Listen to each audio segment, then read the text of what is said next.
Un canton sélectionné chaque jour et nous recevons tous les binômes sur le temps du midi, entre midi et 14 heures. Bienvenue dans le spécial élection départementale sur Grand Lille TV. 3 minutes pour convaincre. Nous avons à notre micro cette fois Max-André Pic, candidat UMP. Bonjour. Et Karima Zougache pour représenter l'UDI. Bonjour. Merci d'avoir répondu à notre invitation. Je vous laisse 3 minutes pour vous présenter et convaincre. Donc, bonjour à tous, Karima Zougache, candidate UDI aux prochaines élections départementales. Et aujourd'hui, je suis élue à la mairie de Roubaix, présidente de la commission des appels d'offres. Je suis Max-André Pic, 56 ans, marié, 4 enfants, premier adjoint au maire de la ville de Roubaix et candidat avec Karima. Alors donc le rendez-vous c'est le 22 mars, il y aura sans doute un gros taux d'abstention, il faut aller voter, c'est un acte citoyen, justement inciter les téléspectateurs à venir au rendez-vous. Tout à fait. Alors nous effectivement nous nous présentons sur le canton de Roubaix 1 avec la conviction que si Roubaix est la ville la plus pauvre de France, ce n'est pas une fatalité. Nous allons travailler et faire en sorte que ça ne le soit plus en tout cas.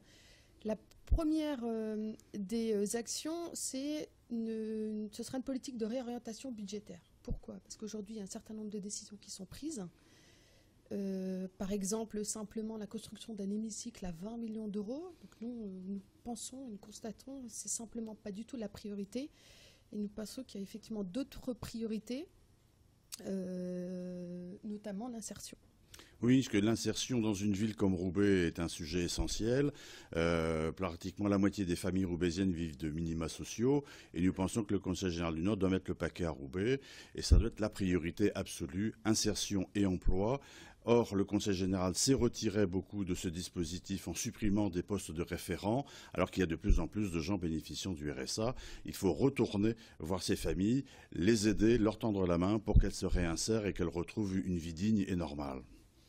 Une autre idée concerne les collèges, qui est une compétence aujourd'hui du département. Aujourd'hui, nous mettons beaucoup d'argent dans les bâtiments, donc nous ne sommes pas contre, mais nous allons plus loin dans l'action, c'est-à-dire qu'il faut réserver une enveloppe budgétaire pour que les équipes éducatives, en accord avec les associations de parents d'élèves, puissent avoir des financements et sortir nos collégiens des bâtiments. Ce qui aujourd'hui, nous avons une réunion le mois dernier avec tous les établissements de la ville de Roubaix et c'est un constat qui est flagrant, c'est qu'on met beaucoup d'argent dans les établissements et il ne reste plus rien pour les équipes éducatives. C'est pour ça qu'il est très important d'aller voter. On sait que le taux d'abstention sera fort, sans doute malheureusement un des plus forts à Roubaix. Et c'est très important d'aller voter parce que les enjeux pour Roubaix sont essentiels. Les collèges, l'action sociale, la réinsertion, tout ça est tout à fait essentiel et il ne faut surtout pas se démobiliser. D'autant que le changement est possible. Il faut changer de conseil général de majorité. Nous sommes là pour ça. Aidez-nous à le faire et vous verrez le changement. Très bien, merci beaucoup d'avoir accepté notre invitation.